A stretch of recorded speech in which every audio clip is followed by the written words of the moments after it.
Selamat siang semuanya. Siang. Apa kabarnya? Baik. Udah mengantuk? Udah. Oke, ditahan dulu sebentar ya. Karena di sini kakak akan membawakan materi lagi yang dimana materinya itu terkait intelijensi atau kecerdasan. Nah, sebelum memulai kegiatan pembelajaran, alangkah baiknya kita awali dengan doa. Doanya bisa sambil duduk saja dan dipimpin oleh teman kalian. Mungkin yang di depan bisa memimpin. Sebelum mulai, ayo kita berdoa menurut agama dan kepercayaan masing-masing. Berdoa mulai. Berdoa selesai. Baik, terima kasih ya sudah membantu untuk memimpin doa. Untuk itu sebelumnya ada yang sudah kenal kakak? Belum. Oke, kalau gitu kakak izin untuk memperkenalkan diri. Perkenalkan, nama kakak Niko Tria Padmasari. Bisa dipanggil Kak Tria atau Kak Padma juga boleh. Nah, untuk itu dalam sesi kali ini ada beberapa hal yang akan kakak sampaikan. Yang mana yang pertama itu terkait pengertian dari intelijensi. Lalu yang kedua ada indikator dari intelijensi yang diambil langsung dari pengertiannya. Lalu yang ketiga itu ada contoh orang-orang yang memiliki intelijensi tinggi. Dan juga nanti kakak akan sampaikan orang-orang seperti apa yang memiliki intelijensi rendah. Oke? Oke. Baik, bisa dimulai dari yang pertama? Boleh. Oke, materi yang pertama itu terkait pengertian intelijensi. Nah, pengertian intelijensi di sini kakak ambil juga dari ahli yang dimana nama ahlinya adalah David Wessler.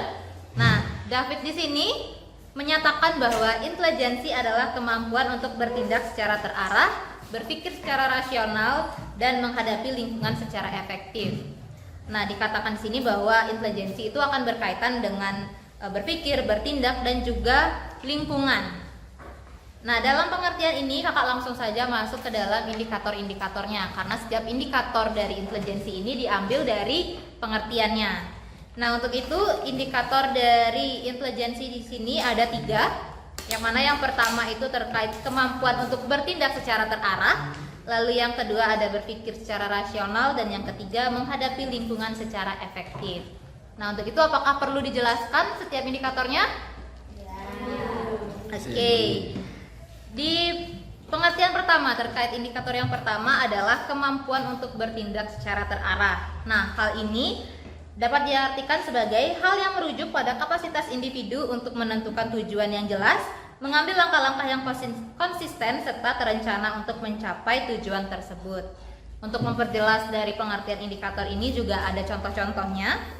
Yang dimana contoh yang kakak sampaikan sekarang adalah seorang dosen yang mampu mengarahkan perilaku dan tindakannya secara sadar, fokus dan tidak mudah teralihkan, serta mampu memusatkan perhatian pada penyelesaian masalah atau pencapaian target yang direncanakan.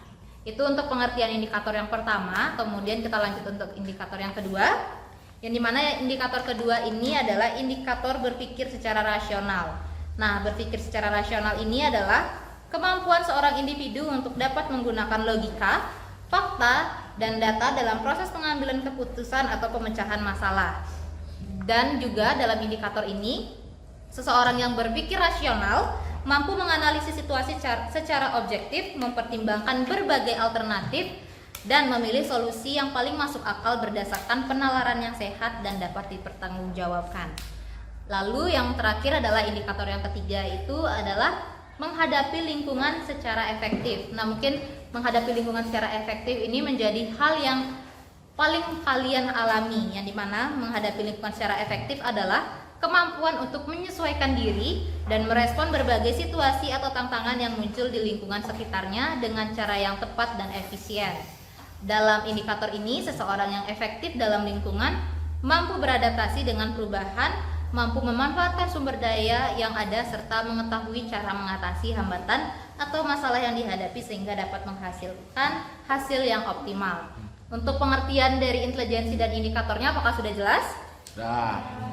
Oke, di sini mungkin selain pengertian yang disebutkan oleh ahli David tersebut, ada juga pengertian intelijensi yang disebutkan oleh ahli lainnya, yang dimana akan kakak paparkan juga.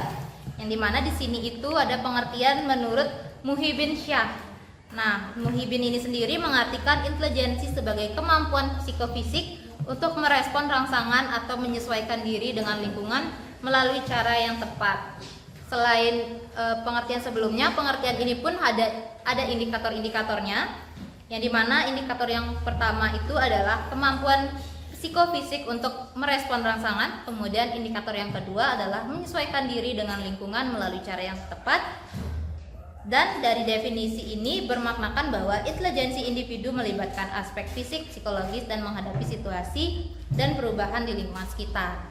Nah, dari pengertian itu juga dapat kita tarik faktor-faktor yang mempengaruhi dari intelijensi ini sendiri, yang dimana ada faktor internal dan juga ada faktor eksternal. Nah, kalau faktor internal itu akan lebih mengarah kepada diri kita, bagaimana dengan bakat kita, kemampuan kita untuk berpikir, dan juga kemampuan kita untuk berpikir secara rasional. Nah, kalau dari faktor eksternalnya itu yang mempengaruhi lebih besar akan dipengaruhi dari lingkungan. Contoh saja, bagaimana kalian ada di lingkungan kelas ini. Karena kalian kan satu jurusan.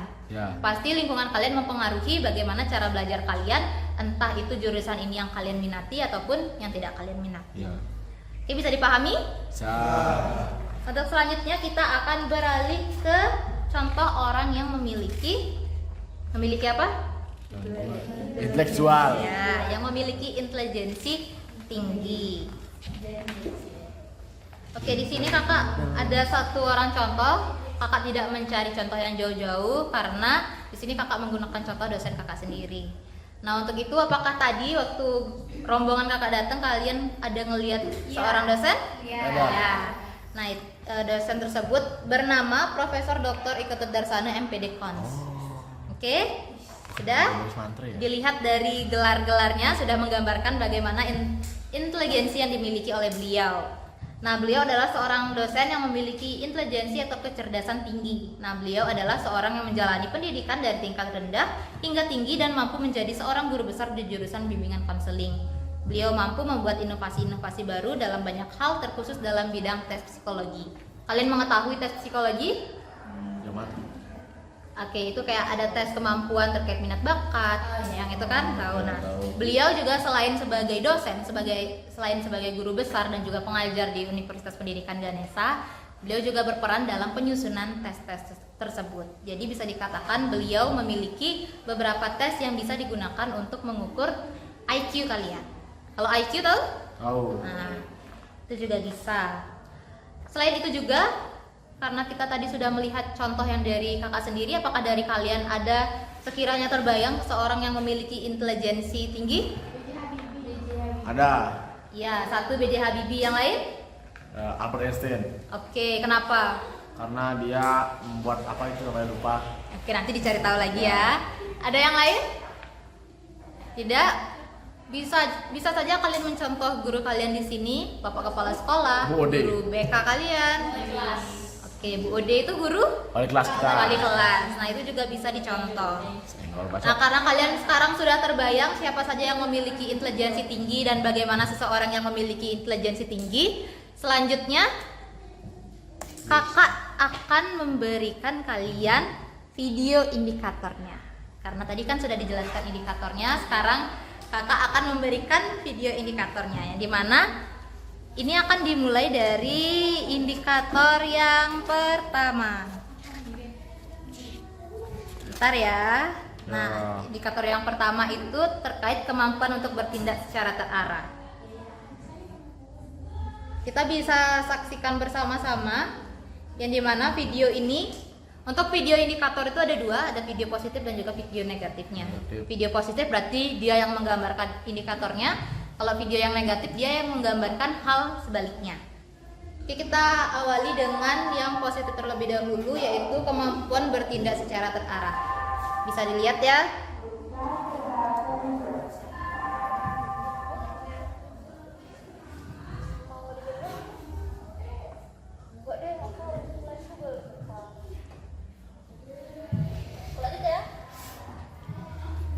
Oke, ini yang pertama terkait indikator positifnya, yang dimana di sana terlihat bahwa dia bisa memberikan prioritas pada hal yang ingin dilakukan, sehingga untuk merangsang kemampuan bertindak secara terarahnya itu terlaksana. Nah, sedangkan ini yang dia terbawa arus, dia tidak mau ataupun tidak bisa mengendalikan kemampuan bertindak secara terarahnya.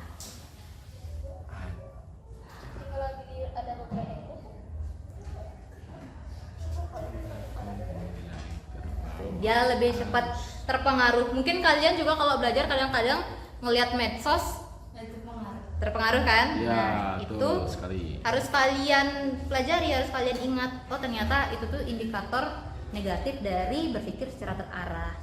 Tuh. Lalu ada juga berpikir secara rasional. Nah, untuk berpikir secara rasional ini bisa kita lihat dari yang positif terlebih dahulu.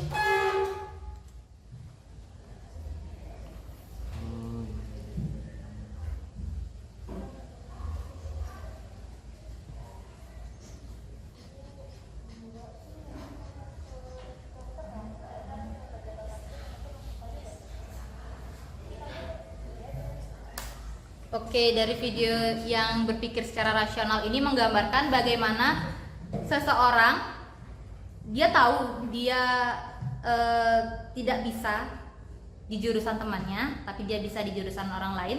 Walaupun dia dihasut untuk ikut oleh temannya, tapi dia tetap menolak karena dia tahu dia tidak sanggup di sana. Seperti itu. Lalu dari indikator negatifnya adalah indikator kebalikannya. Dia terpengaruh dengan ajakan teman.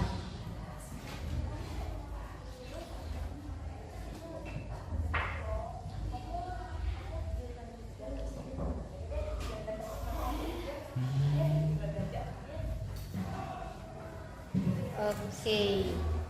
Itu bisa dipahami perbedaannya? Bisa. Selanjutnya ada indikator menghadapi lingkungan secara efektif. Nah, ini menjadi indikator yang kadang sedikit membingungkan karena kalian akan berpikir-pikir atau bertanya-tanya lingkungan yang efektif itu yang seperti apa gitu kan? Bisa dilihat.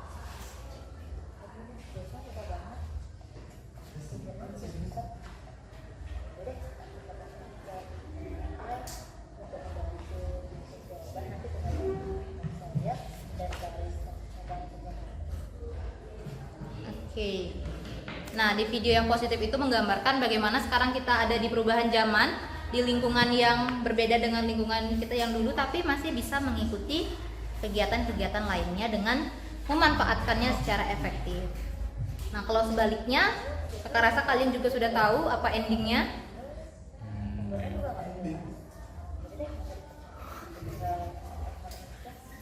Oke, dia mencerminkan hal sebaliknya yang dimana dia tidak bisa atau dia terbalik dari indikator positif sebelumnya. Nah, sampai di situ, apakah sudah menambah pengertian kalian tentang indikatornya?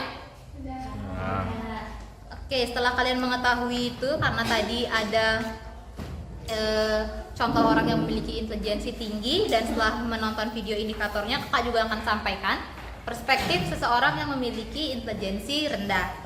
Yang dimana contohnya adalah seorang anak di tingkat sekolah dasar menunjukkan tanda-tanda kesulitan dalam mengikuti pelajaran di kelas. Nah, ia tampak lambat dalam memahami instruksi guru, bahkan untuk tugas-tugas sederhana seperti mengerjakan soal, lalu menyalin, dan itu membutuhkan waktu lebih lama untuk menyelesaikan tugas dibandingkan dengan teman-temannya. Apakah dari kalian ada yang seperti itu? Ada yang sulit, ada yang lama untuk mengerjakan tugas dibandingkan teman-temannya? ada. Oke, berarti itu intelijensinya harus dilatih terus ya. Iya. Baik, karena penyampaian materi tadi sudah, selanjutnya adalah penyebaran kuesioner. Nah, kenapa kakak sebar kuesioner? Karena ini untuk menilai kepahaman kalian terkait materi yang sudah tadi kakak sampaikan. Itu bisa diisinya sesuai dengan pengetahuan kalian.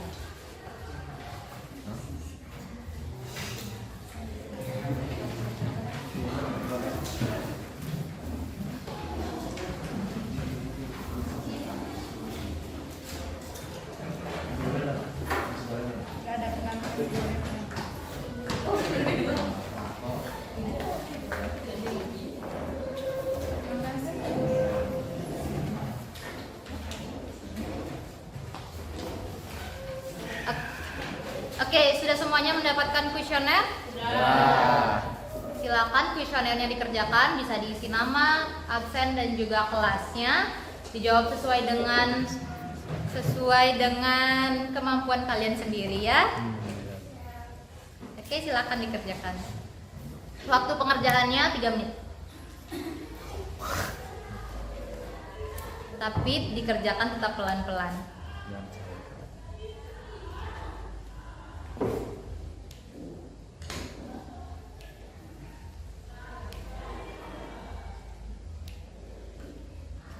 Ada yang masih bingung? Ya. Bisa ya? Bisa.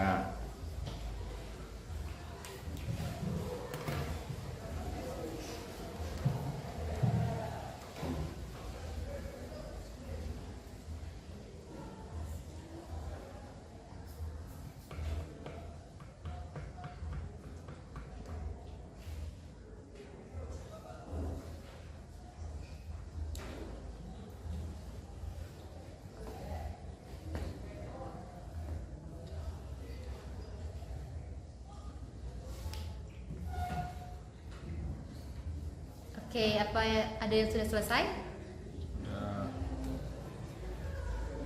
Sudah. Sudah, yang sudah bisa dikumpulkan ya. Ya. Kumpulkan ke depan.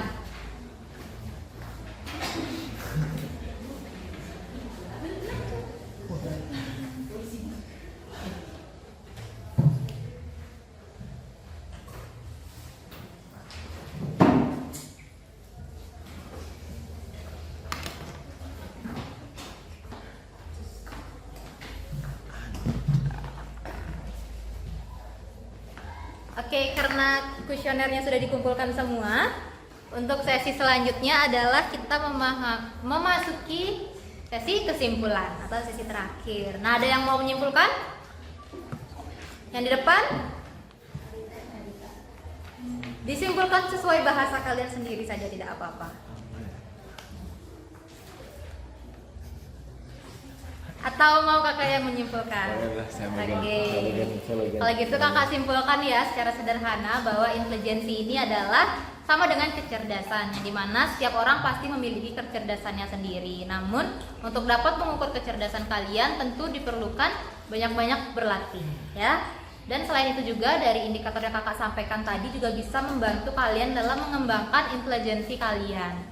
Selain itu, karena tadi kakak juga menyampaikan sebuah contoh, kalian juga bisa mencari contoh-contoh lainnya untuk membantu kalian memahami intelijensi sesuai dengan siapa yang kalian idolakan. Oke? Bisa dipahami? Baik, karena semua sesi yang kakak laksanakan sudah selesai, nanti hasil dari kuesionernya akan kakak gunakan untuk menilai siapa yang akan masuk ke dalam sesi bimbingan kelompok. Untuk itu, karena semua sesi sudah selesai, langsung saja kakak pimpin untuk mengakhiri kelas hari ini. Karena tadi kita awali dengan doa, mari kita akhiri juga dengan doa. Oke. Baik semuanya, berdoa menurut kepercayaan masing-masing, berdoa dipersilakan.